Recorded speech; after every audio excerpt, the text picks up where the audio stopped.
Continued coverage of the top 100 update. And today we're doing the biggest risers. We did the newcomers on the last episode. This one is fun because honestly, Jack did some trivia with me. Said without looking, who are some of the biggest risers on the list? And I missed a few. I don't even think I was close. You got So it very wrong, like aggressively wrong. It was really bad. I'm terrible. But that was just an example, I think, of how many players have climbed, man. Yeah, So many have climbed a pretty significant amount. Of course, naturally, because you're going to have graduations. yeah, But I do think that there was a lot of players that we kind of slotted into the back end of the top 100, maybe a little bit aggressively, that have made that leap. And then I think there's just some others that have kind of maybe just benefited by the graduations and just kind of slid along. But yeah. there's definitely been a few players that I think have made some massive, massive climbs that I've elevated my perspective on, but I don't think I realized until you put it into writing how many spots some of these players climbed. And again, it's a testament to them, because when we put these lists, when we update them, I really try to look at them fresh. Like, I'll go straight, start over again, and just go one by one by one. And each time it's like, well, I take this guy over that guy, yes or no, and then I put it in. So it's not like we take the old list and then just shuffle it around a little bit. I try to start from scratch, then I'll refer back to it to see if there's anything that's way off, and then kind of ask, why is it that different now this time around? Right. So that kind of shows you there's some guys that have really elevated, I think, in our eyes. No doubt. And I also think, like, to try and eliminate the guys that just naturally slid upwards because of graduations, I only grabbed the guys that moved 10 or more spots up. So, like, a Johnny Farmello, he moved up 7 spots because he showed well, but he's been out for the He's last been month out. and a half, two Yeah. months. You know what I mean? Mhm. Like, it's just one of those where I don't necessarily, think that, like, a Johnny Farmello's performance has dictated him to be a riser because he's been, like, unavailable with that ACL tear, and it stinks. So I really wanted to make sure that we talk about the guys that went 10 or more spots up, that kind of thing. Absolutely. And the other aspect that's interesting and kind of tough with this too is the players that are hurt, that have been out. People might say, well, then how do they slide up a couple spots? Well, because we kind of saw what they've done already. And with the players ahead of them that are graduating, maybe the guys behind them haven't done enough to prove that they are ahead of, the guy that we have, like Andrew Painter, for example. Like, it's so tough to peg Andrew Painter, but he's kind of this barometer in that area where, you got to overtake that player that we feel like is a pretty clear cut top 3 pitching prospect in baseball, top 20 prospect. He could slide if a bunch of hitters go crazy or a bunch of Brandon Sproats pop up, but generally Right. that's not going to happen. So when guys graduate and there's not a ton of players that are jumping over, that's what you're going to end up seeing there, where it's, a unique spot. But unfortunately, few guys that were injured, so that made it a little bit tough. Farmello, we had a few others on the back end that haven't played for a little bit, but not too many that are like clear cut out for season. Quero kind of in a similar boat as well, Yeah. but we'll talk about that as they all stack up. Before we get into that, just a few headlines around minor league baseball. One, and I wanted to start with, we'll start on the Brewers side here real quick.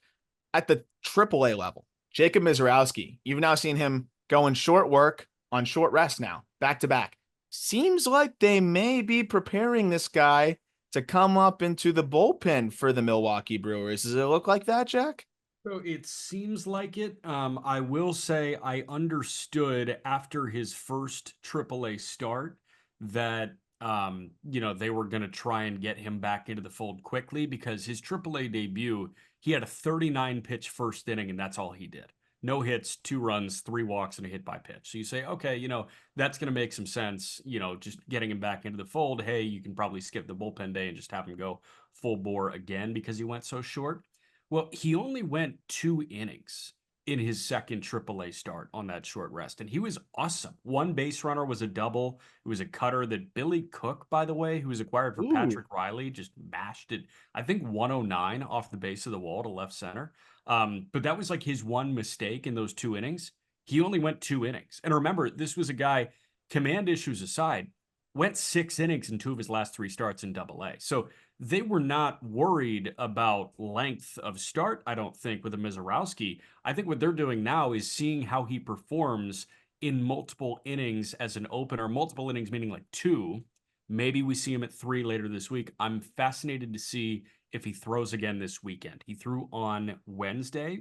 So as you listen to this, we're on day 2 of his rest schedule. If he throws on Saturday or if he throws on Sunday, that might tell you a little something about Milwaukee's plans to maybe shove him into a multi-inning relief role as they, gear up for the postseason. I like the idea of, if you have a guy that you know is going to probably go 4 innings anyways, why not have Misiorowski open up and go 1-2 out of the gate? If the command's not there, okay, stinks. You pull him. You still have that guy that was going to end up going 4+ for you anyways. The goal is he gets through the toughest part of the lineup right out of the gate, can pass the baton over, and then that bridge guy can hand it right over to one of the best bullpens in baseball. So that, or they go the other direction, which is just another ridiculous high leverage arm if he's throwing strikes, that they were kind of hoping Abner Uribe would be at points this year, which he did flash in the beginning, and then it's just kind of been But I think that's something that really adds to the fold for them and is pretty exciting. Eric Bitonti at the low A level, 18 years old, had to highlight this. Gets promoted off the complex, and I hadn't checked in a little bit. Bitonti had really put things together towards the back half of the complex. I saw him homering, but I hadn't checked in on the underlying stuff. Cut the whiff down significantly. And as he continued to do that, obviously the Brewers felt confident that they could push him to low A. This guy's a monster. He's huge, but he's also only 18 years old. Gets up to low A, 5 homers in 7 games, man. Are you kidding me? One of them was 111 miles per hour off the bat. He moves really well in the box for a guy that's as big as he is. And guess what? He actually moves well in the field too. Scouts and people that have seen him in person, I have not yet, feel like he can potentially stick at third. We'll see as he gets older and bigger how that goes. But the fact that he's not like he's probably going to first guy shows you that he's pretty athletic. And if he can be a passable third baseman, Brewers have another really solid prospect here. We just talked about Luke Adams. Like, man, this team drafts unbelievably well. I think they're up there with just about anybody in recent years. Well, and speaking of third base depth, man, I mean, you have a rookie over there in Joey Ortiz, and we'll see what happens with Willy Adames in free agency, but Ortiz could slide back to short, and that creates an opening at third base. Luke Adams is at high A, Bitonti's at low A.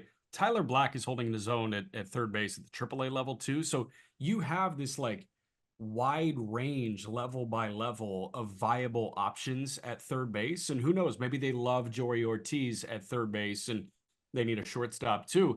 There's so much depth in this system, I feel like. And it's the top end talent, obviously, where you have, a Jefferson Carroll and a Misiorowski and a Jesus Mate and, even a Tyler Black too, that is a consensus top 100 prospect. But you have so much depth. And that's what we loved about, I think the Orioles, when they were the consensus #1 farm system in all of baseball, that's what we loved about Cleveland when they were perceived as a top 5 system in all of baseball. There's this blend of top end talent and depth that is unmatched in Major League Baseball. I agree. And I think that's largely because of their strategy in the draft, which has been underslotting and then just nailing these 3rd, 4th, 5th round picks or 12th round picks if you're looking at Luke Adams. But, a lot of those Cooper Pratt type of selections as well, where they're overslotting in, the 4th or 5th round.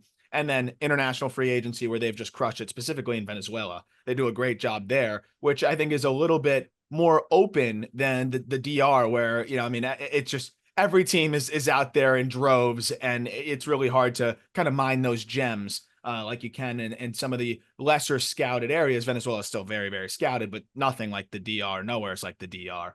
So last real quick before we get into the top 100 big climbers, Christian Moore, who is a newcomer on the list and could be a big climber if he continues.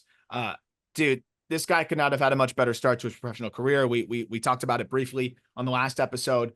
He's hitting 481 through his first 6 games, if I got that right, with 4 home runs. But there was a specific performance that I think just really encapsulates everything that you've said about him, Jack, right? Where you have really highlighted, and we saw that on the big stage in the College World Series, but there's just something about the way that he rises to these big spots and the way that he almost thrives when there's more pressure. I understand that it's the minor leagues and not everybody's on the edge of their seat for a 9th inning spot here, but he gets promoted to AA very aggressively. He knows all the eyes are on him. He knows that if he performs well, he could get himself up to the big leagues. That's pressure. That's real pressure. When you're drafted by the Angels, it's a different level of pressure now because you know that everyone's looking at you and you basically have to prove, you don't have to prove that you belong in the big leagues. You almost have to just prove that you can't not prove it, I guess, right? Like I'm trying to think of the best way to say it, but they want to push you there. If you look okay, I think they're still going to do it. Basically, you just have to not play poorly, but that almost mounts more pressure on you, I think, and you almost want to push yourself there anyways.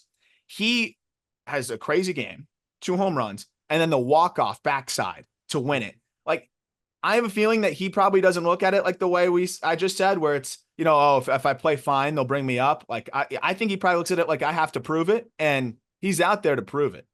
Yeah, I mean, he's tracking at least to blow by Shonowell's previous record of games played in the minor leagues before getting up. And dude, I think we're ready to like kind of have that conversation now because that is what the Angels do. In 29 other organizations, we're not even close to having that conversation. And he's in high A right now, and he's going to get his feet wet, and there's low pressure. But I mean, speaking to the point that you just brought up, man, like when was the last time he played a low leverage baseball game? Sophomore year of college? Yeah, maybe early in the spring if you want to consider it But it's his that. But draft year. Don't you want to get off to a good start in your that's true. draft year, right? So it's like you put this pressure, the moment is bigger because you are in your draft year. You want to make a first impression. And then you get into SEC play, and that's pressure. And then you get into the NCAA tournament. And now you know that so many people are checking on your line in the box score, Yep. like every single night.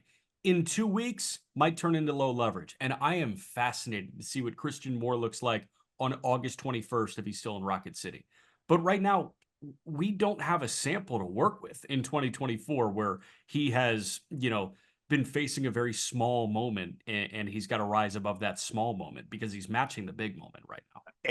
Which is amazing. And again, like you could look at it two ways where if I don't stink, then I can get my way up there. But that almost is even more difficult for him. I think I'm playing like I need to really prove it, just demolish baseballs and like it's the College World Series. Like it just really seems like he's that level of locked in, which is cool to see. And if he's one of those guys that can just maintain it, he might have kind of that Randy Arozarena moxie to him, but could be frustrating during the dog days of the regular season. We'll see. But he might just be a guy that's got it though. The swing looks really good overall. Seems like he's ready to go, and we'll see how much they push him. Let's talk about how much we've pushed some of these prospects here up the top 100, and we'll start, I guess, from the back end and move up, if that makes So sense. yeah, well, I'm gonna go by the guys that rose the most. Makes So sense. like, if a guy is up 50 spots, we'll start with him, and we'll end with the guys that rose like 11 or 12 spots, if that's cool. Yep, let's do it. Before we do that, let me tell you about our friends at GameTime. GameTime is now an authorized ticket marketplace of Major League Baseball, which makes getting big league tickets and minor league tickets even faster and easier. Prices on the GameTime app actually go down the closer it gets to first pitch. You get killer last minute deals, all in prices, views from your seat, and their lowest price guarantee. GameTime takes the guesswork out of buying MLB and MILB tickets, pardon. Use GameTime for last minute deals. You can save up to 60% off buying for sports, concerts, comedy, theater, list goes on. You get the lowest price guarantee. You get the all-in pricing toggle feature. Take the guesswork out of buying tickets with GameTime. Download the GameTime app, create an account, use code JUSTBASEBALL, all caps, one word, for $20 off your first purchase. Terms apply. Again, create an account, redeem code JUSTBASEBALL for $20 off. Download the GameTime app today. Last minute tickets, lowest price guaranteed. Shall we move to Bubba Chandler? Yes. Bubba Chandler was the biggest riser on Just Baseball's Top 100 update with the draftees. And again, like the precursor that we have for this, guys that rose 10 or more spots and guys that were also on the last Top 100 update. So we're not counting guys that were off the Top 100 that jumped to like 26, like River Ryan, because River Ryan technically would be the biggest riser on the Top 100 from guys that were already in. Jesus Mate, that kind of guy. But Bubba was, I want to say in the 90s. He had 92. He went from 92 to 35. Now, looking at the stats this year in Altoona, this guy's got a 3.7 ERA, 80 in the third, 94 punchouts, 26 walks. Over his last 2 months, I want to say, really since he came off the IL with a weird elbow thing, this guy has been unbelievable when it comes to filling up the strike zone, limiting base hits, and limiting runs. The ERA is in the low to mid twos. Batting average against, I think, below 200, and the strikeout to walk rate is insane. Having said that, I feel like the 90 ranking for Chandler at the last update was kind of an indictment on how his season started, and this is now a testament to how he's rebounded. No? Absolutely. And in the early part of the year, I mean, I think right when we had put out that update, he was about 73% fastball, and then it was like 19% slider and 7% changeup. Like that was just mind-boggling to me. And even as you like extrapolated to 10 starts, he was still 70% fastball. Since then, so his last 10 starts, it's 59% fastball, like we talked about, where like that's kind of that range where if you have an elite heater, like that's fine. As long really right at that 60% threshold, I think, you're good. You just don't like to see it get too much higher than that if you want to kind of achieve that ceiling that Bubba Chandler can have as a starter. But the big reason why he was having such, or utilizing that fastball so heavily, was that he just didn't have the feel to spin consistently. Maybe it was a little bit of that elbow issue, like he just wasn't feeling 100% with his release and his slot. I don't know what that must feel like when you're trying to spin it, and just, I mean, littlest things can make a difference. And maybe when you're not feeling right and you've got a 70 fastball, okay, just buzz it by, guys, and he was. So I love that you bring up that little flare up or whatever it was, because it seems like since then he's kind of just been a different guy. So whether it was a reset or just getting himself to just feel better and being able to spin it a little bit more, that's clearly made a huge difference for him. And he's been filling up the strike zone like crazy too. The slider and the cutter have been landing for a strike at about a 73% clip. He's mixed in a good curveball as well, which he just wasn't even throwing at all at the end of at the beginning of this year. The changeup command could be better. Yeah. But I mean, when it's around the zone, no one's touching it. 20% swinging strike rate over his last 10 starts with that changeup as well. If he commanded it a bit better, I think it would be a dominant pitch as well. So now you're looking at like a legit 4-pitch arsenal here where all of them are getting above average whiff, and he's filling up the zone with all of them except for the changeup, which I still think is coming along here.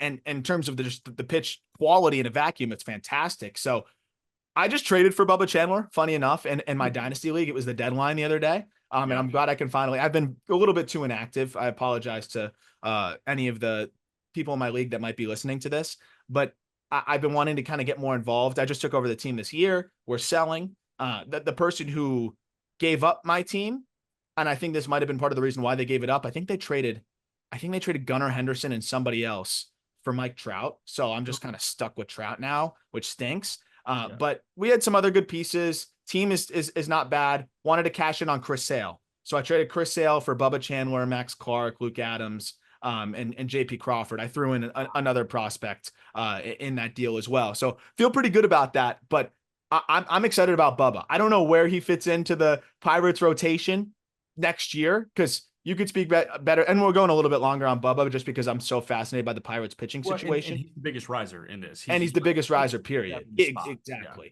So he's cut from the same cloth, though, as the Joneses, where it's like that fastball is going to dominate, but hey, you got to respect the other stuff. But the difference here with Bubba Chandler is I think he's got a much more diverse arsenal of pitches here. Yeah. Like, where does he fit in? Is he just going to grab a rotation spot, within a month or two next year? It'll be wide open for him. Frankly, like that ain't a question. Like it's Keller, Skeens, Jones. You have 3 spots locked down. They traded Priester. Luis Ortiz has really struggled over his last 2 starts. So, is that guy best utilized as a swingman? I think he's a great 5. He's a great 5, sure. And like Bailey Falter, I don't think Bailey Falter, who's out of options, and you got for Rodolfo Castro at last year's deadline, is stopping you from putting Bubba Chandler in that rotation. So at some point, that rotation is going to be Skeens, Keller, Jared Jones, Bubba Chandler, Luis Ortiz, and you have Thomas Harrington waiting in the reserves. Like, come on, man.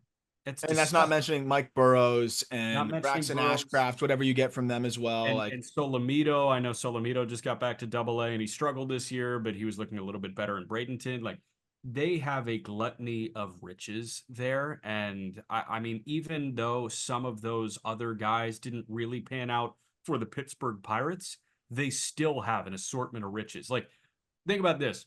Last year, we were talking about Roansy Contreras and Quinn Priester in the fold.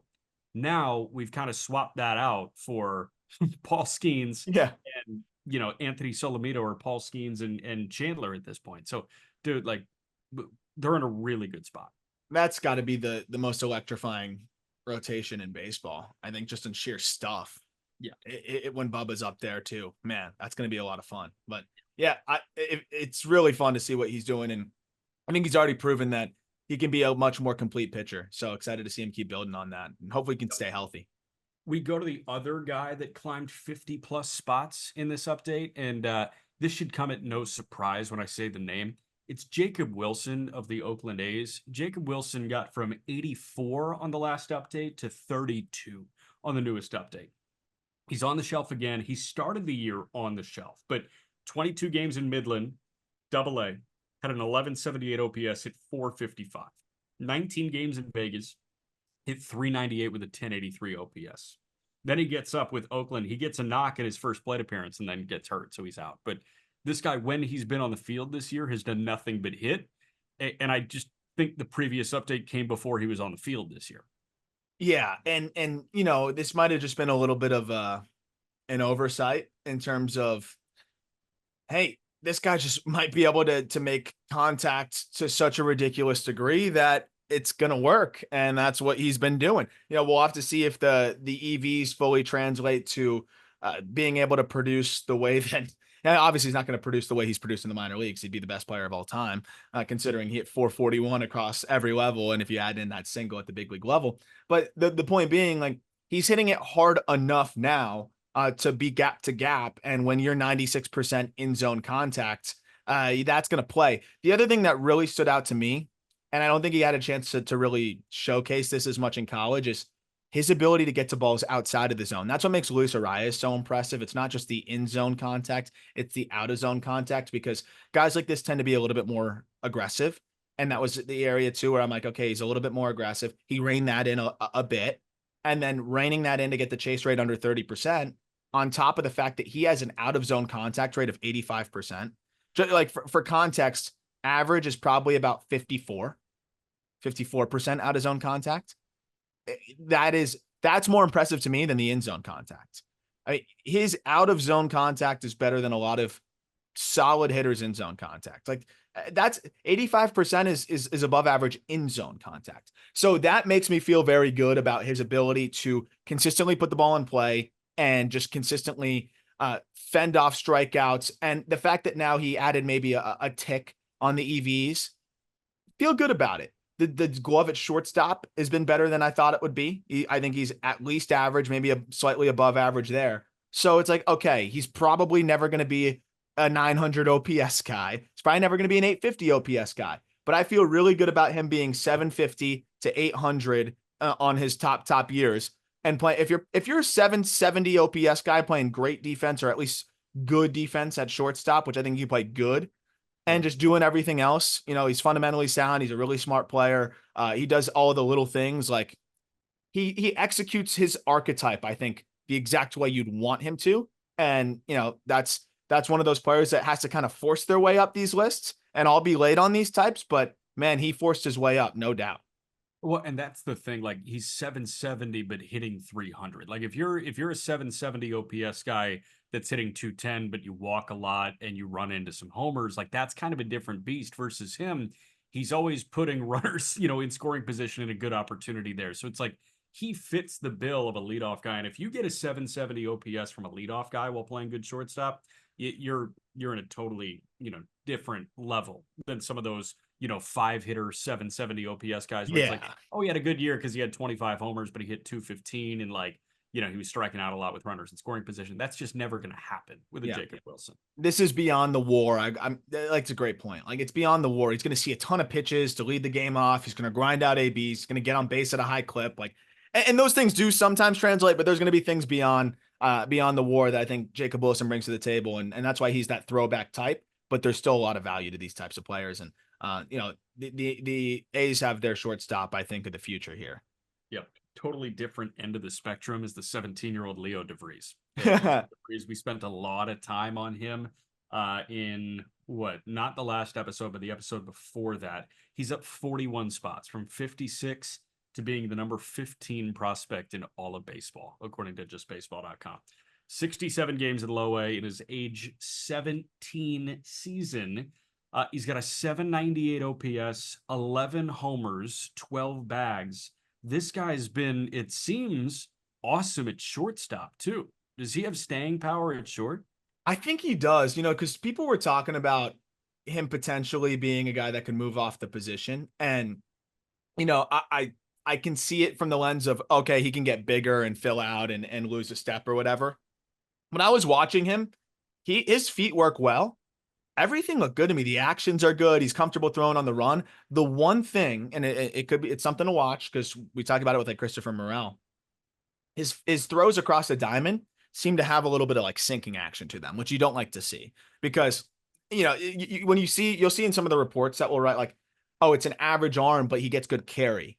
That's big because it's like it's the same thing as like induced vertical break, right? Like you want to backspin those balls across the diamond so that if you're not throwing it 95 across, it's going to still stay up there, and you can carry those throws from a longer distance. It also makes it easier to long hop, all of that stuff. DeVries does seem to be kind of like choking it a little bit and have some sinking action, but I think the velocity is there. So I do think he can blossom into at least an above average arm. But the footwork and the actions being where they are really impressive. I also think after yesterday, I think he got the OPS back up to the 800 mark, which is Really? a good marker for a 17-year-old. Back-to-back games with a home run, which is, I mean, now he has 11 home runs, 11 on the year. Like for a guy that's 17 years old in low A, um, a big part of it's still the projection side, and we talked about that. Like you're dreaming on plus power and at least average hit, but when you already see plus plate discipline too,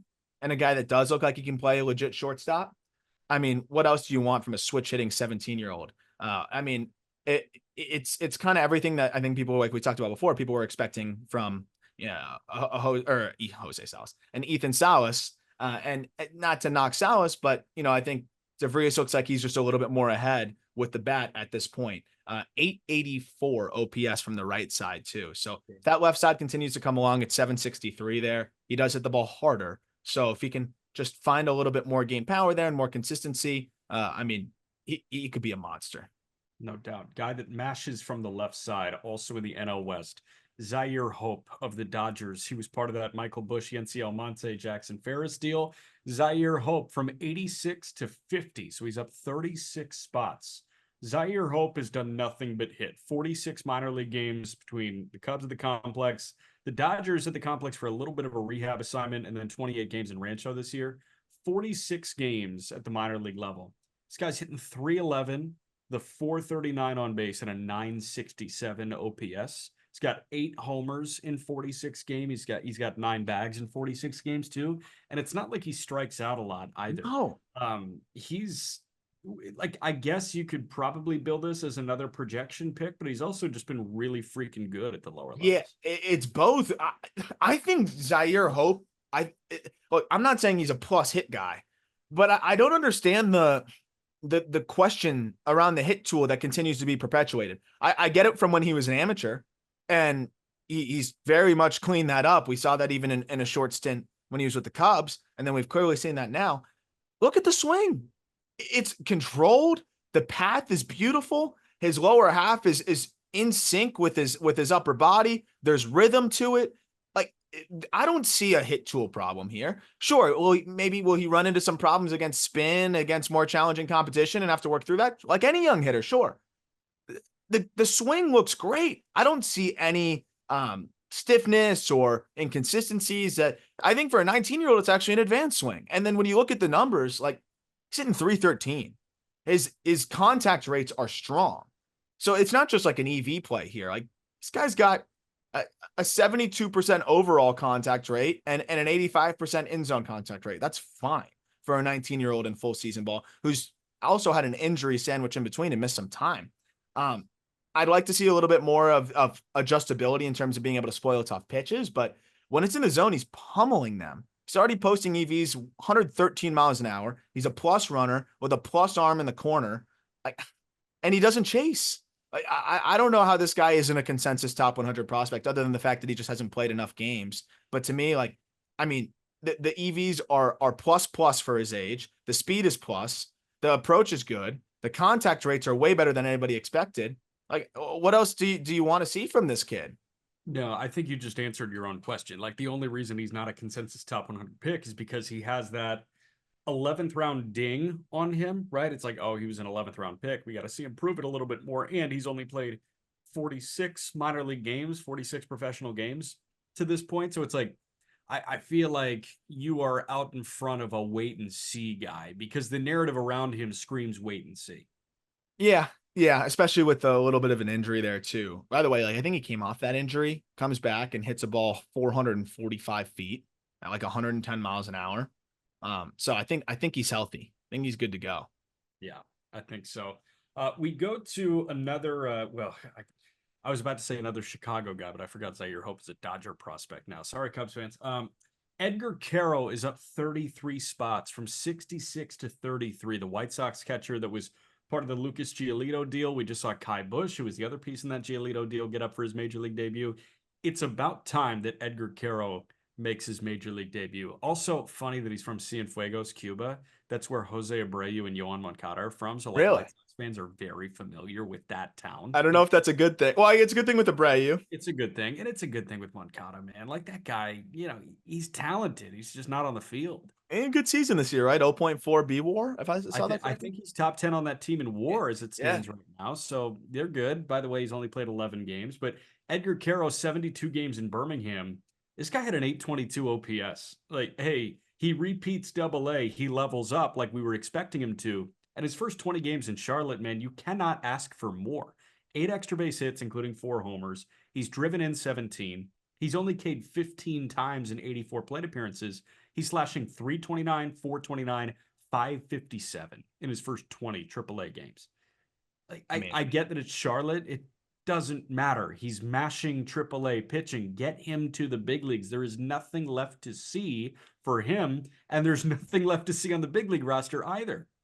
Like a 927 OPS hitting 303 over your last 30 games. Like that's what, and the numbers in AAA that you mentioned are what led me to look at some more video. Cause I was like, man, this just looks better. Like the swing just looked more powerful and more in sync as well. And the lower half was way more involved. So when you look from the front side, the setup didn't look much different.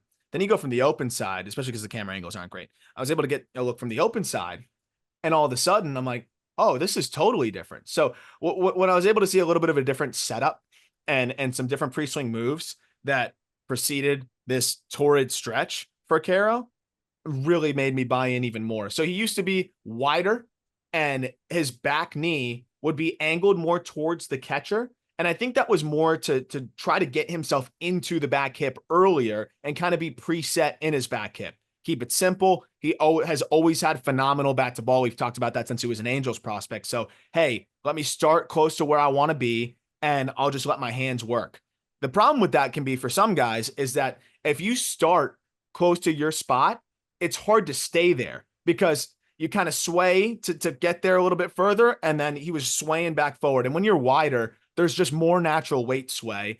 So he found something that just worked better for him, which was starting more upright.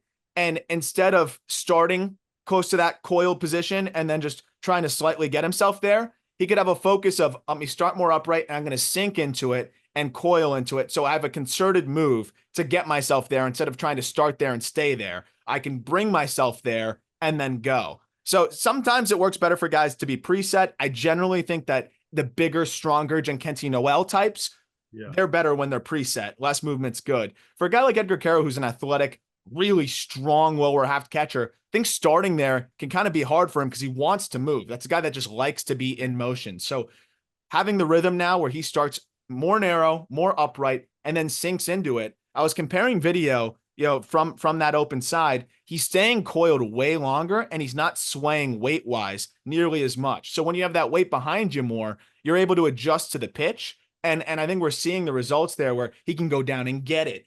He's just had more malleability to the swing. He's been elevating more consistently because of that as well, too, not being as heavy on the front foot. So when I have a mechanical change that coincides with a torrid stretch, I'm always feeling pretty good about that. And I think a really easy tell if you're able to ever see an open side view of Quero is look at his belt buckle right before he's going to launch. Before, that belt buckle was more facing towards third base, if he's hitting from the left side. And now that belt buckle is facing more towards the dugout.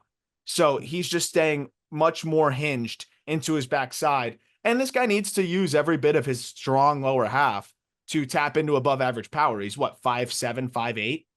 So like he's listed at 5'10". That might be an NBA. I've seen other listings at like 5'8", so I have no idea. Whatever it's probably not 5'10", right? Like realistically, it's probably what, a little an inch or two below that. The listed heights and weights kill me, man. I bet it's 5'8", and I'm working off of his listed height and weight right now. He's 5'10", 210 is what he's listed at, and he's nowhere near, because I think the extreme end of that spectrum is Francisco Alvarez, who's listed at 5'10", 233.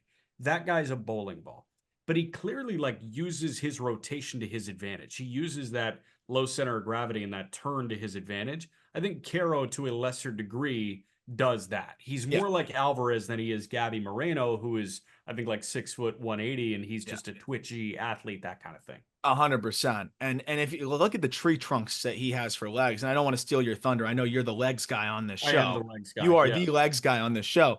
But I mean, I'm gonna do a thread on Quero soon too, because I mean, how do you know? You're probably looking at it like this is an NBA effect guy too. No one would. I think you could stump a lot of people on his age. I think a lot of people would guess he's 23. Guy's 21. Yeah. The only reason I knew that he was a young 21 is because of what happened last year. Like, he was just the youngest guy in AA. He was not seeing a pitcher younger than him really at any point. So, like, you have to remember that and store it. But, you know, there are guys that get to the big leagues at a really young age. We did that with Emmanuel Clase. Like, a lot of people would not realize that Emmanuel Clase is a very young 26. Yeah. Very young 26. But, you know, Jordan Walker, same deal. You forget that guy's 21, 22 years old. But Quero, like, just another reminder that he's a young 21 years old. He won't be 22 until after opening day next year. So, guy's got plenty of time. And in terms of the defense, it's come along to the point where I think he can be big league average, and it's all you really need when you're a switch hitter with that field to hit. So you're starting to see the pieces come together for the White Sox. No doubt. There's a lot more pieces that need to be, you know, found. Oh, for sure. And it would have helped if, you know, there was a certain pitcher that, you know, was willing to, you know, pitch a little bit longer. But I rest my case. Speaking of legs, Brandon Sproat made his AAA debut last night, and it did not go well, unfortunately. The line on Sproat, 4 2/3, 7 hits, 6 earned. He walked 3. He allowed 2 homers. He runs into homer problems occasionally, and I know you know that. But at the end of the day, the stuff is electric. One of my favorite things about minor league broadcasts is, and we run into this too, it's like, I was locked in on, I watched, you know, Sproat's first couple innings back. And during his first AAA strikeout, the broadcast booth in Syracuse, and I love those guys, 2 Syracuse guys, Evan Stockton, Michael Tricarico, I think they do a great job. They were interviewing a dog groomer during his first AAA strikeout. So it's like you hear all about the grooming techniques of dogs while you're watching Sproat buzz a heater by. Welcome to minor league baseball. Yeah. You're really not getting that anywhere else. But those are sold interviews. They have to do them. They're not going to say, hey, Brandon Sproat's pitching. You got to come back a little bit later. But Brandon Sproat, man, at the end of the day, he's got a 2.53, even with that blow up this year between high A, double, and triple for a start. He's punched out 114. He's walked 34 in 92 1/3. Understandably so. He's up 32 spots, 50-18. You were the highest person imaginable on him at 50. Now he's a top 20 prospect in all of baseball. You don't have to convince me. I get it. Like, watching that guy pitch by pitch in a vacuum, it's hard to find somebody more dominant in minor league baseball that isn't named Job or, I guess, Misiorowski when he's landing that stuff. But the thing is, Sproat just lands it. Yeah, Sproat lands it. I mean, and maybe not as much yesterday. Also, I love tuning into the games when you are interviewing like a local like day camp coordinator or something like that. You do a great job of being locked in. Great follow-up questions. Like that's the other reason. Like, I will miss. I'm going to be very excited when you deservedly get your big league play-by-play gig. I think you should already have one now, but I am going to miss you're going to still have to do some silly stuff, but it's not the same. You're never going to have to do something where I'm going to clip it and just hold on to that for a long time and bring it up at a very random random time. Like the minor league gimmicks like are just on a different level, and I will miss that. So last week we had an outfield assist while we had a guest on. And she was a mother of, I want to say, two or three, and it was a beautiful relay, like, left to short to the plate on one hop. It was a dart. And I call it, get excited, like 2 seconds of a brief break, and I was like, your kids play baseball or softball? Because that's the high we seek in this game. And she just laughed. And I was like, yeah. Yeah, you get them working relays. That's brother bonding or brother sibling bonding. Exactly. Going into the Sproat start here though, he was really good out of the gate, and then it just felt like, you look at, I mean, through two, pretty much cruising. Got Casas, got Dahlbeck, got Hickey, and then second time through the lineup, it started to kind of get. I think the zone got a little tight on him. Started to feel the AAA effect, and I can imagine you a couple calls that you're used to getting, you don't quite get, and then maybe you start guiding it a little bit more. A couple guys get on base, and it just starts to unravel a little bit, and that's what seemed to happen for him. Where he gives up a single, he falls behind, gives up a home run, and then it just started to fall from there. Casa singled, and they kind of piled on, and it was just hit after hit after hit at that point. But you saw him cruise through the first few innings, and ultimately, I think still was able. The encouraging thing for me too is that even in this quote unquote bad start, he still gave you 4 2/3. And to me, that's like the big thing with Sproat is people talk about the reliever risk, and I understand that for sure. But the place that he has got himself to with his command, and I think just overall as a pitcher, like even when he doesn't have it, he can still get through 4, maybe 5 innings and preserve that bullpen. I just have a lot of confidence in him being able to stick as a starter now. The fastball still got up to 100 in that start, but focusing more on just Sproat and why he's in there in terms of sheer stuff. Like you said, like Job's number one, just because of the way it all works off of itself too. But when you've got a fastball with his characteristics at 96 going up to triple digits, that splinker type changeup, it's Skeens-esque like we've talked about, where I don't think it's going to be that good because Skeens throws it at 95, but a B version of Skeens' splinker is still a top 30 changeup probably, and maybe even better than that. And he's throwing it at 89 to 91. And it's got similar action there. And then he's got the cutter, slider, and curve as well. It's just a deep bag of pitches that you can't really prepare for. And when he's throwing strikes, again, I really think the Cease comparison is the best one because I don't know if he's going to reach those heights, but we didn't know if Cease was going to reach those heights because of the volatility there. But you knew that he would stick as a starter because he's just too nasty. And I think Sproat's the same way, where he's gotten himself pitchability-wise far enough to where he can get by even when the command's not totally there. Well, and a reminder, Dylan Cease is 28 years old, and sometimes he still doesn't reach those heights. Like there's a ton of volatility there. I think the other big separator between, like a Skeens and the rest of the pack is Skeens has 60 command with a 95 mile an hour splinker. Sproat is probably 45 command. Yeah. I don't have that in front of me right now. Yeah. 45 command. Like that's the thing. And 45 command, like Cease, when he got up for his debut, when he was a top 100 prospect, he was like 40 command, maybe lower. I mean, we were worried about his ability to throw strikes. So the fact that he's already throwing strikes like this is a testament to his confidence within the strike zone. I'd say. Absolutely. We are going to get to another leg guy, another lower half guy. But before that, quick break. You want to talk legs? Kevin McGonigle of the Detroit Tigers. McGonigle is up big time. McGonigle from 49 to the number 21 prospect in all of baseball. He's up 28 spots. Clark is still ahead of him. It's thin. And I know I've said this time and time again. I know that you've echoed this time and time again. But they do not have 2 top 25 prospects in baseball if they go and get Wyatt Langford. And what's the correct answer? We don't know. At the end of the day, they saw the chance to play the slot game, and they aced it, grabbing McGonigle at pick number 37? Yeah. That's crazy that 36 guys went ahead of him last year. In 860 OPS, first 12 games in high A. This guy already has a homer, a double, a triple. He's got a 750 OPS. I mean, if it weren't for Max Clark's insane tools across the board and just plus defensive potential in center field, McGonigle is the top bat in this system. It's just, McGonigle probably Almost surely. I watched a lot of the video just to double check, because if the shortstop defense had come along to the point where I thought he could be average there, he's probably a top 15 prospect. I just think he's going to move off. He's going to play second base. That's fine. He'll be a good second baseman.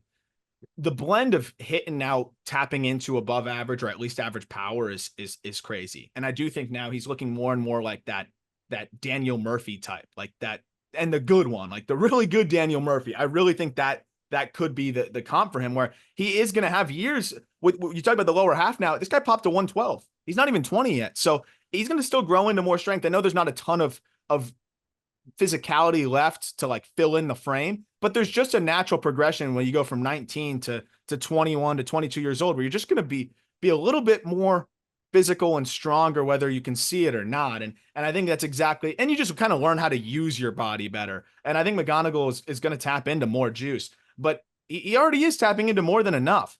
When you look at the last 30 games, I don't know if there's been a more impressive bat to ball guy and just overall just sound approach guy. Like, he's hitting 298 in that stretch, but he's getting on base at a 412 clip, a 17% walk rate, and a 5% K rate over his last 131 plate appearances. That's 22 walks, 7 strikeouts. He's driving the ball to all fields. I mean, and then the pull side power now flashing above average for him to hit.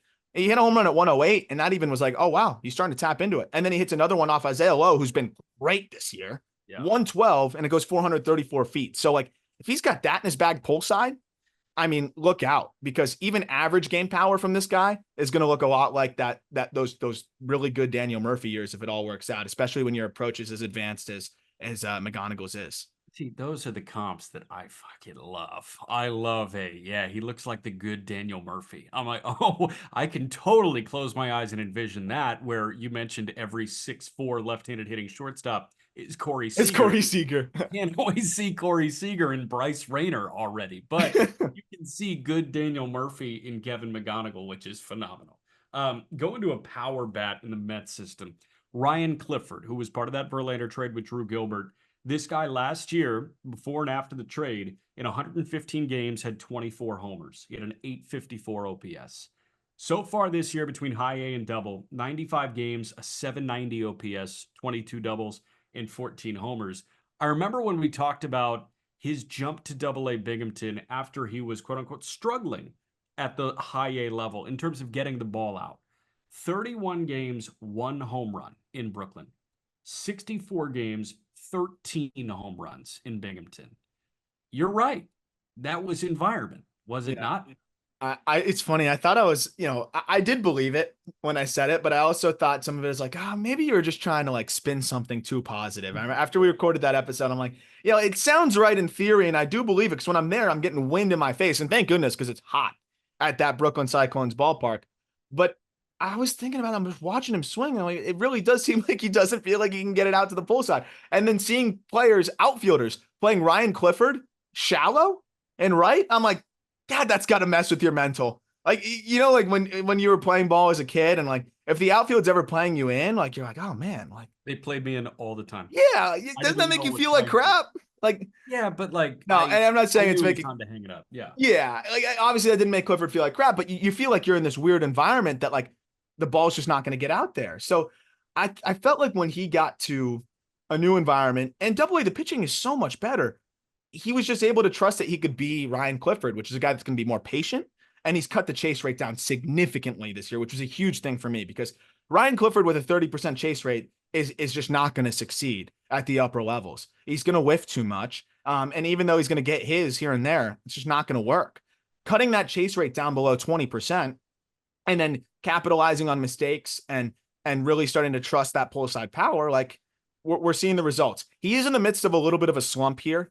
So that does kind of weigh down the Double A numbers. He was off to a fantastic start there, but even still, when you look at the numbers of Double A, they've been really solid overall. And just seeing the approach come along, seeing the fact that like he can actually get by in a corner outfield and not look like a disaster there really helps as well, because he's got a rocket for an arm. I just think he's your prototypical power bat that at least has a little bit of positional versatility. And with the improved ability to walk, 18% clip this year, I think he's going to be that 3 true outcome masher. And if you can do that with a little bit of first and right field, it's a fun player.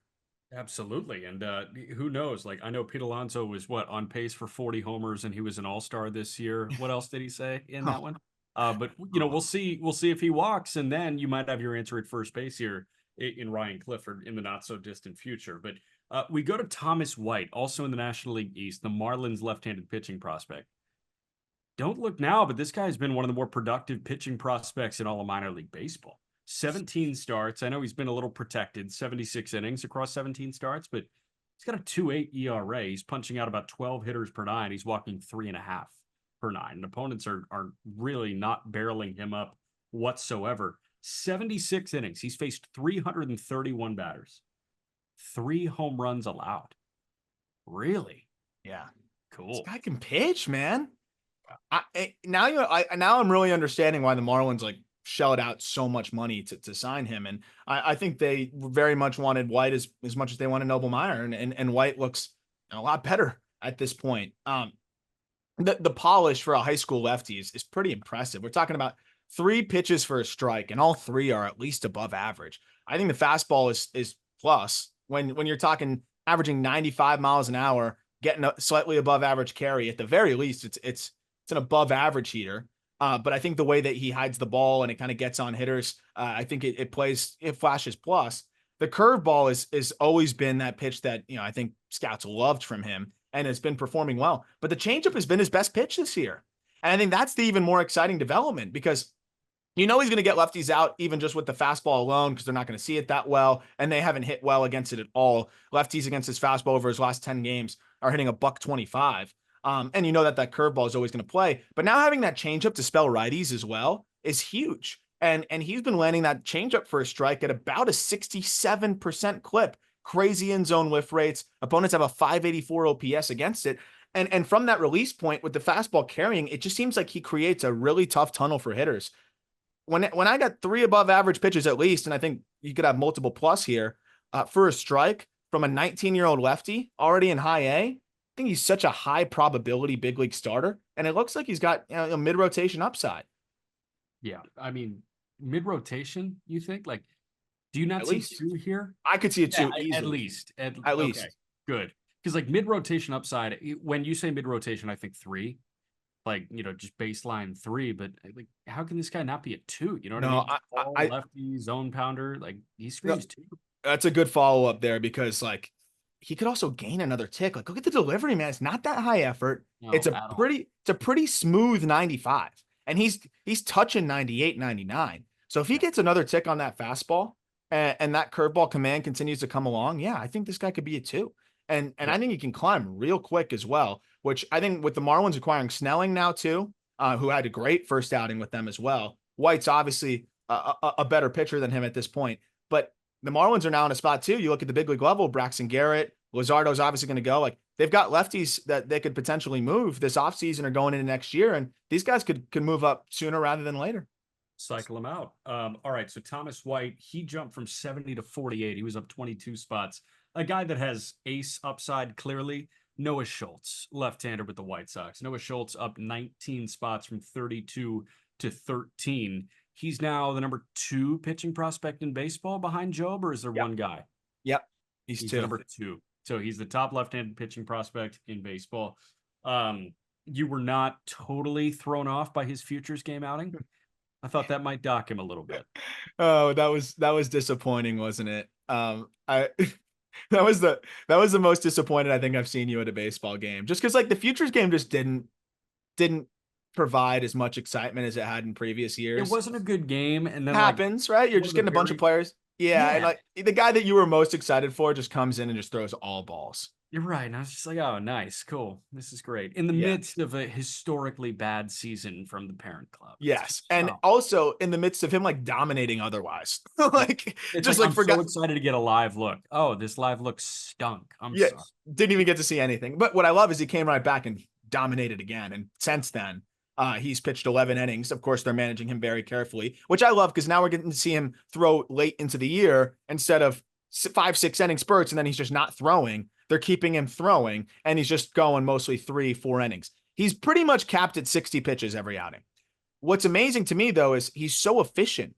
He is going 4 innings most of these outings. When you're only allowed to go 60 pitches, you know, I feel like for him, it's like a game within himself of how many outs can I get? It's not just can I strike everybody out, which is a really encouraging thing from a guy that at the end of the day, like he's going to strike a lot of guys out, but his fastball doesn't scream, strikeouts as much as, you might think. It screams ground balls and a lot of weak contact along with strikeouts. But like he's going to be a guy that I think to be at his best needs to get a lot of ground balls and pitch to contact and then pull out that 70 grade slider and that really good changeup now all of a sudden that's come along when he needs to. So seeing Schultz pitch to contact more with that fastball has been really encouraging because it is more that heavier type of fastball that's not going to get as much whiff at the top against, top flight bats. But at the same time, like when he dials it up, it'll still play. But then also seeing the changeup come along this year was really something that I think put him over the top for me. Of course, the command when you're only walking 6.5% of batters when you're 6'9" is one side of it. But when you've got a changeup now on top of everything else that you're landing for a strike at about a 60% clip and opponents are hitting below 100 against, they're 2 for 28 against it this year. He's mixed in a cutter too. That's been a pitch that seems like the White Sox are really kind of adding to their lefties arsenals. We saw it with Crochet. If they add that to Hagen Smith, I'm going to be really excited. And Noah Schultz kind of finding this cutter too at 89 has given him another look that I really do feel like can be tough for lefties and righties, especially if they start to get on that sinker a little bit. I think he's got a really complete arsenal now all of a sudden. Yeah, man. Okay, we go to a top 10 prospect in the game here. Colt Emerson jumps from 27 to 10, 17 spots.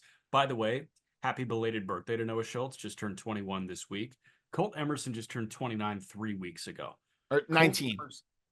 Just turned 19 3 weeks ago. This guy is 2 games at the high A level under his belt. He's 1 for 8, so he's probably outside the top 50 as it stands right now. But 40 games in low A.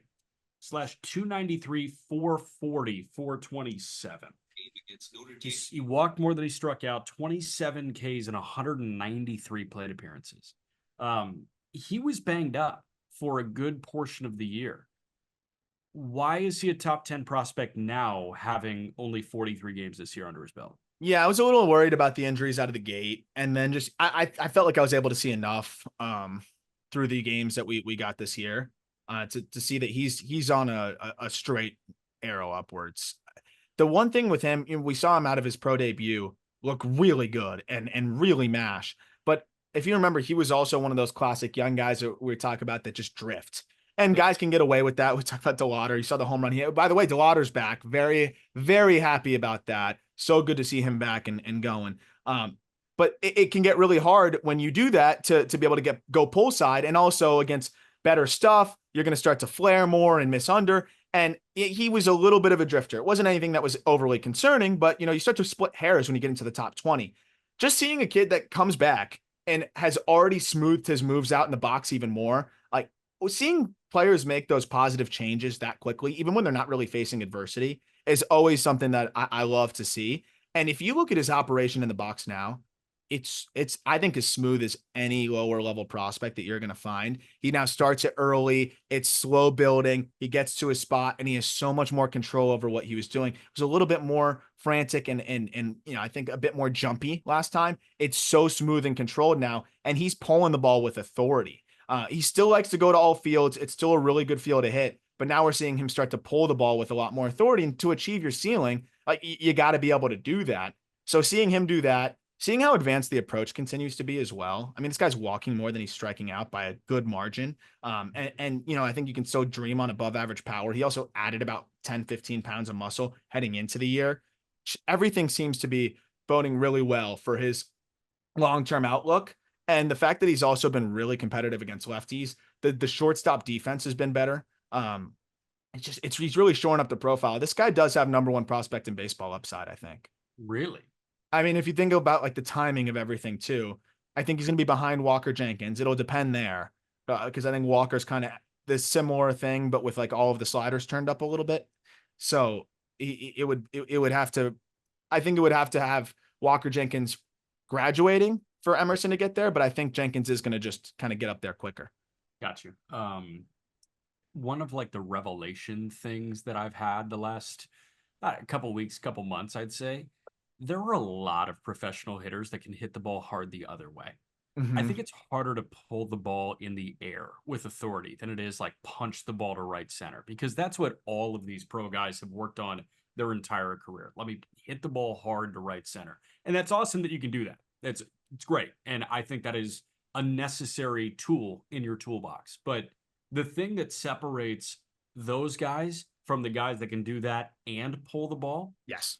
like that's the difference between a consensus top 100 prospect in baseball and just like a pretty good AAA guy that will probably get a shot in the big leagues at some point because you can hit the ball hard the other way. It's not as sexy in professional baseball as I think it was when we were growing up and it was the mechanically sound thing to do. Hmm. And I'm glad you brought that up. That could be a whole show that we could do on that because guys are throwing harder than ever, right? Yeah. So if you're not quick and as mechanically efficient as possible, the only way to be able to pull the ball in the air consistently is to cheat. And if you cheat to be able to pull the ball in the air consistently, you're not going to be able to go the other way. No. So that's the thing is to me, it's not, oh, you got to be able to pull the ball in the air to be able to hit the ball the other way. Like, yes, but it's not that direct. I think being able to pull the ball in the air is a sign that your moves and your swing path are as efficient as possible. Because if you can consistently turn around velocity or hard breaking stuff in the air to the pull side, your swing mechanics are in a great spot.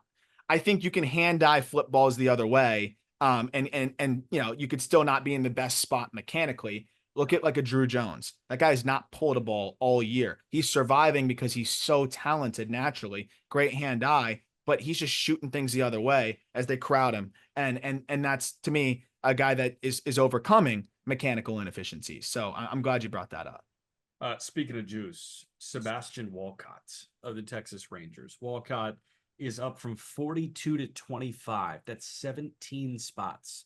92 games in high A, his age 18 season. He's got a 780 OPS, man. 21 doubles, 10 pumps.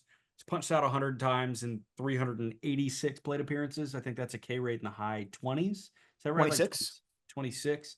At the end of the day, man, like this guy is a way better hitter than you would expect from an 18-year-old in high A. And the numbers in the first half were not this. I unlocked a new level probably after the All-Star break. Last 30 games, Yeah. 302, 354, 543. It's an 897 OPS, 5 homers, 23% K rate. That works. Yeah. The thing for him right now is just kind of spin recognition. He's 18 in high A, and he doesn't turn 19 until March. Right. So, I mean, this is one of the more aggressively pushed prospects. He's not really the archetype of the type of player that you would aggressively push. Right? Like big power, aggressive swinger, and he's being, I think pushed quite aggressively. So for him to already be in high A and doing what he's doing is really, really impressive. Like he's not that much older than Leo DeVries. Mhm. And he's already popping exit velocities, north of 115, and consistently getting into it. Now, this is a guy that I think his swing is almost geared a little bit more, like too much to the pull side, and I think he just wants to catch everything out front, which is great. I think mechanically he looks pretty good, but this is a guy that I do think is a little bit of an exception to what we're talking about, where I do think he could work on not being so spinny. Right now, anything that's hanging or up, he's going to crush it. But being able to kind of stay on it a little bit longer and go the other way would help him with some of the spin. I really don't think it's a swing mechanic thing. I think it's a pitch recognition thing where he thinks fastball, fastball, fastball, it spins. He's still so adjustable and the bat stays in the zone that he can still pull it hard, on the ground through the 5-6 hole. But as pitchers get better and better, it'll be a little bit tougher to do that. So just maintaining his direction better, I think, will unlock a whole new level. And I think he's already started to do that. And we've started to see him elevate more consistently. I think this guy has as much upside as anybody, any prospect outside of the top 10 for sure. And you could make the argument that in terms of power and everything, he's got as much upside as anyone really not named Junior Caminero. And maybe that's it in terms of power upside. Xavier Isaac, Caglione, like I think he's not far off from like those top guys in the power department because again, he's 18. Right. There's another guy that we're going to talk about in a couple. I think we have 5 more. Yeah, 2 arms and then 3 bats that have climbed like 15 to 20 spots here. But like I'm curious what you think his progression is going to look like, because I feel like this is the kind of guy, he fits the template of somebody that gets to a new level, going to struggle like hell for a month, and then will slowly but surely get into it. So I could see his entire age 19 season being spent in Frisco next year, where he really struggles in April, struggles in May, and then turns it on in June. And then he gets to AAA as a 20-year-old in 2026. That's crazy that we, forecast that long. And this guy could still very well debut at 20 years old, but we're talking about struggles at each level. And then he overcomes that and he gets to the bigs.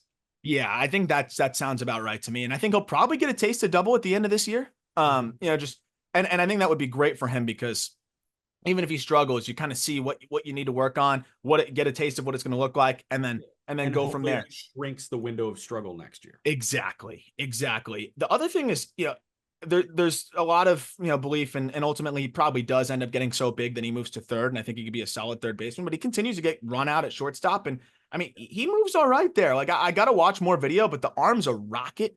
I think that the hands can be a little stiff, but he moves his feet really well. If he ends up, blossoming into a guy that can stick it short, my goodness, you got a dog here. So I'm excited about what they've got going with him. And I think this is somebody that I think has a good chance of sticking to the left side of the infield regardless. Oh, look, Chase Dollander's nasty.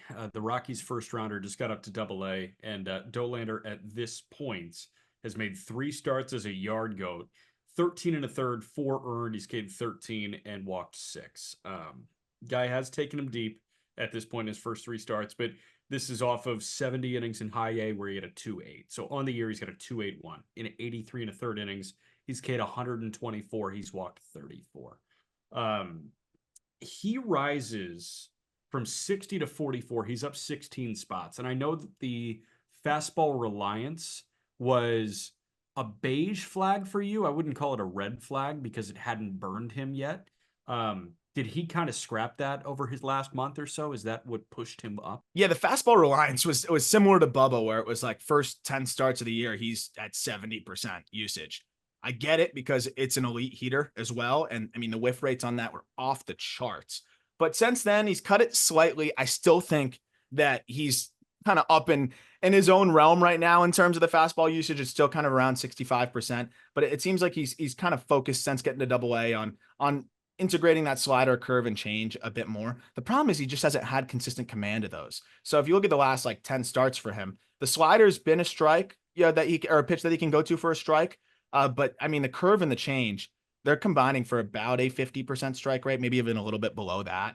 So that is a bit of a, I wouldn't say concern, but it's just like you said, kind of like that beige flag, like whatever it may be, like just not fully a concern yet because it really is his first full pro season that we're really getting a chance to look at him. But at the same time, you want to see a more complete arsenal because when he is locating that curveball, it's gross. And he focused on that changeup and it's come a long way. And when it's around the zone, it's a good pitch. So they flash and he flashes 4 above average pitches. Fastball, I think, is a 70 pitch. A slider flashes, better than plus. So just off of that alone, you have a big league role with him one way or another. This is a guy that, similar to Bubba, can get away with extreme fastball usage, but it's got to be a little bit lower than that. And either use the slider more and have more confidence with that and lean into the 2-pitch thing with the sprinkle in of a third one, or find more consistency with pitch 3 and 4. But when it's 65% fastball usage and then the curveball and slider are kind of like 12, 13% each, and then the changeup fills in the rest, I just don't know if that's a good enough pitch distribution for him. It feels like he's just really leaning on a fastball that gets, I think, some of the most elite in-zone whiff rates in minor league baseball, which is great. But if that doesn't maintain at the big league level, it becomes a little bit more of a concern. I've still seen enough from him where that fastball performing at that level just guarantees that he's going to be a big league arm and a good one. And I just believe in the pitcher and the person and Chase Dollander that with one more offseason, those secondaries come along a little bit further. And he's that arm that we believed he always could be. Last arm that we got to talk about is Tink Hence, the Cardinals prospect. So Dollander went from 60 to 44. Tink went from 58 to 42. So again, a guy that's up 16 spots. And Tink, like, we're actually seeing Tink Hence work. 15 starts, 62 and 2/3. We were begging for that to happen this year, where we started to see like a truly unleashed Tink Hence. I don't think we've seen fully the leash is off, but we've seen a much looser leash for him. And in 62 and 2/3, he's got a 3.16 ERA, 86 punchouts, and 20 walks. This guy fits the billing of like, that electric, hyper athletic, smaller in stature right-handed arm that can be a starting pitcher for the Cardinals as soon as next year, I think. I Who knows? They might bring him up for a role this year. They're either tempering his innings for just the sake of tempering his innings now, or in the idea that they're going to use him at some point. We got to see a snippet of Unleashed Tink Hence, where in the early going of this year, they built him up a little bit, and then it was go time at the end of May, or really April, where he starts throwing 90 pitches. There was a 3-start stretch right before they started to slow him down again, where he goes 99 pitches, 93 pitches, 97 pitches. That was awesome to see. And then since then, they've kind of kept him at 2 to 3 innings, mostly 30, 40, 50 pitches. And that velocity last time out, 54 pitches, was at 96 miles an hour on average. So the thing that stands out the most to me is, we were talking about the command and just the consistent feel for his entire arsenal. We always knew the fastball was good. We knew he was a good athlete on the mound. He's starting to really rein in, I think, the walks that we saw at points last year that I think might have been due to a finger and some other issues. And, overall, I mean, we're looking at a 34% K rate and 8% walk rate. The changeup has been elite for him when he's locating it, but it just hasn't been as consistent as his breaking balls. And both breaking balls are gross. I think the command still needs to come along a little bit more for them to confidently put him in a big league situation. I still think it makes the most sense next year for him to be a big league rotation piece. But who knows? This could be a guy that helps them in the bullpen too. Yep. We got 3 bats to wrap, and the first one is Lazaro Montes, who is struggling for the first time in his life in high end at this point. Like, it was 1007 OPS at the DSL in 2022. Last year, between the complex and low A, a 1001 OPS. This year, he's got an 850. He was a 940 in Modesto in 65 games. 31 games in high A, he's got a 650. Only has 2 homers in 31 games. This is one of the better run producers in minor league baseball. You have to also remember that this guy is 19 years old. He turns 20 on October 22nd after the season. He's up from 54 to 41, so that's 13 spots. Why the jump? Was it the high A, like, silver linings, or was it just the low A dominance? It's because you have influence over me, and I really respect your opinion, and I know this is one of your favorite guys. I didn't force you. I didn't force you into the top 50. No, but you did force me to dig deeper and watch and open my mind. How many times I tell you, Jack, I'm not ranking a DH. Jack, I'm not going to rank a DH. You're like, just watch him hit, and then I watch him hit more and more and more. And it's like, all right, I might rank a DH. You bring up the high A struggles. He definitely struggled, through out of the gate. Settling in, man. And like, I think that was the other aspect. And like, I'm glad you like pushed me to watch more of him, because he's a smart hitter. Yeah, I kind of expected just like a big swinger, and he is a big swinger, but he's a smarter hitter than you'd expect for a young, monstrous dude who can just run into balls left and right. Like, there's some nuance to his game there. He's just been whiffing more in high A, and I think it'll come along. But at the end of the day, like the last 8 games, he's 11 for 31. And so all of a sudden starting to heat back up, and overall the numbers have been good. Just seeing him be a more complete hitter, where the chase has been lower. The whiff has climbed up in high A, but still, I think showing that he can make more contact than we were seeing. I think the underlying whiff was a little bit concerning at the complex, and now he's managing aggressive assignments. So I think everything's just been what you would want to see, and then some, from such a big, powerful guy. And usually guys that are this big struggle to create leverage consistently. They'll put the ball on the ground a little bit more because there's more slack to their swing. 36% ground ball rate. So, I mean, he's the perfect prototype for power and masher at the highest level. 2 more guys, and the antithesis of Lazaro Montes is another guy that climbed 12 spots. Enrique Bradfield Jr. of the Baltimore Orioles went from 72 to 60. He's got 57 bags in 77 games. He's been caught 9 times. He gets on base at a 345 clip. That's literally all we ask of these guys. And he has 3 homers with Wood this year. That's literally all we ask, for you to show us that you can do it. He's done everything we've asked from Enrique Bradfield. Now, I'm sure that's why he rose, a dozen spots. Yeah, this is kind of similar to the Jacob Wilson thing, where it's like, it's really hard to succeed as this type. So you got to be the 100th percentile of that type. And I think he's pretty darn close to that, right? It's an 80 glove in center field, that we knew. But now seeing him make contact at the clip that he's making contact at, right, where it's a 91% in zone contact rate that is held throughout the year, and seeing him walk and grind out those ABs, right? A 15% chase rate is great. And it's not like he's swinging a wet noodle. It's not Chandler Simpson EVs. It's right there kind of with Jacob Wilson, which is enough to survive. So yeah, it's about a 90th percentile of about, I don't know what the average is, might be a little bit different, but the 90th percentile is almost exactly the same. So that side of things I love. And then the defensive utility there, like he could be a 700 OPS guy in perpetuity, and he's going to be a 3-4 win player. So seeing him hang around there is great. And I still think he can grow into a little bit more impact. Yeah. Last but not least is noted left field prospect for the LA Dodgers, Dalton Rushing. Dalton Rushing up 12 spots from 29 to number 17. Rushing is a top 20 prospect in baseball. And look at the Dodgers, man. They got 2 top 20 prospects in the game, and DePaula and Rushing again. Rushing has played 3 games in AAA, all of which have come in left field. He will not play catcher in left field, or he will not play catcher in AAA this year, it sounds like. 77 games in Tulsa. This guy had 17 homers and an 891 OPS. He's one of the better, it seems like, mashers in minor league baseball. And I think the Dodgers identified a place for him to find an everyday role with them and possibly get up this year. And they're just leaning into that. So yeah, he'll catch a bunch of fly balls this offseason, I'm sure. But damn, man, let's see if this shit works.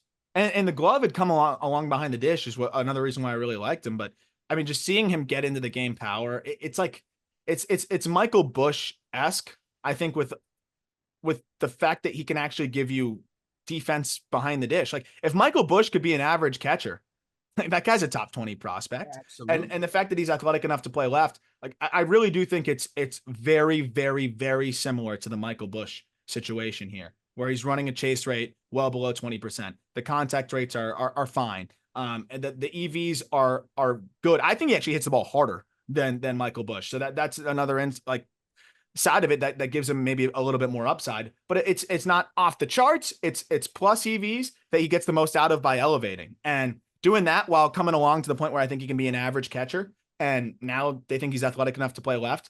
They're throwing him in left because they believe that bat's going to play at the big league level. And I believe that bat's going to play at the big league level. And the fact that he can also catch and be fine there, I think really helps his value. Well, and he saves the Dodgers the Jason Hayward money next year. Yeah. Jason Hayward's on a 1-year, $9 million deal. Was he awesome in 23? Yes, he was. He had an 813. This year, he hasn't been awesome, and he's contributed to that bottom of the lineup struggle that the Dodgers have had. They found their left-handed hitting corner outfielder here, it seems, especially with Will Smith on a 10-year deal. Interesting that they're willing to move him off with Lorenzo now out of the picture, but I think they're willing to kind of piece the catching position together. And, who knows what they're going to do next spring training, but it seems like they have their answer to the Jason Hayward heir. Trouble in paradise, right? It's what happens when you got so many guys that can mash. And by the way, Diego Cartaya, not terrible right now in AAA behind the dish. So we'll see. I got to check in a little bit more there, but hope you enjoyed this long one. We were going to do a mailbag for, I think on Monday or Tuesday. We'll look out on social media, Instagram and Twitter as well. We've been posting a lot of prospect highlights on Instagram. So be sure to follow us there. We want to be sure to try to get more questions from the Instagram, but keep an eye out for that on either Sunday or Monday. We'll be fielding questions for the prospect mailbag, and then subscriber mailbag will come right after that, where anyone who subscribes to those bonus episodes will get their questions answered, guaranteed on that bonus episode. If you could leave a rating, help us grow the show, review, that would be awesome. Thank you very much. New Just Baseball merch is very, very cool. All 30 teams, team themed Just Baseball stuff. Check that out. Also have call up merch, which I'm actually really pumped on as well. Check out the links to anything else you need. Of course, Top 100 is linked in the episode description. Have a great weekend. I look forward to talking prospects with you next week.